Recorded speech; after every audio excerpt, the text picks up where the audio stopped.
भंडारा जिल्ह्यात नगरपालिका निवडणुकीची रणधुमाळी आता निर्णायक टप्प्यात आली असून सर्वच उमेदवारांनी प्रचाराची रणनीती अधिक आक्रमक बनवली आहे। शहरातील सर्वच प्रभागांमध्ये उमेदवारांची फेरे वाढली असून त्यांच्या पायाला अक्षरशः भिंगरी लागल्याचे चित्र पाहायला मिळत आहे।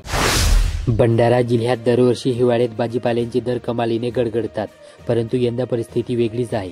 एकीकडे थंडी वाढत असताना भाजीपाल्याचे दरही दर आठवड्याला वाढत आहे।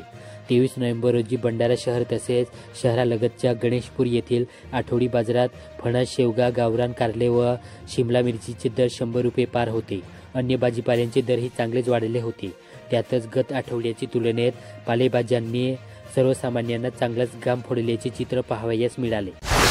भंडारा जिल्ह्यातील कोंडा कोसरा येथे क्रीडा स्पर्धेत गांधी विद्यालयाचे यश।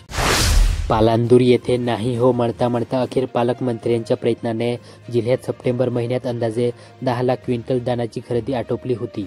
त्या खरेदीचे पैसे अजूनही शेतकऱ्यांना मिळाले नसल्याने शेतकरी समस्येत आला।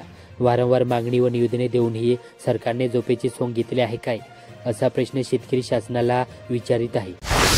भंडारा जिल्ह्यात घरासभोवती आवार भिंतीच्या जागेच्या भांडणात एकाने रागाच्या भरात फावड्याने डोक्यावर मारहाण केली, तसेच एका महिलेला सुद्धा शिवगाळ केल्याची घटना लाखनी तालुक्यातील बोरगाव येथे 22 नोव्हेंबर रोजी सायंकाळी 4:30 वाजताच्या सुमारास घडली।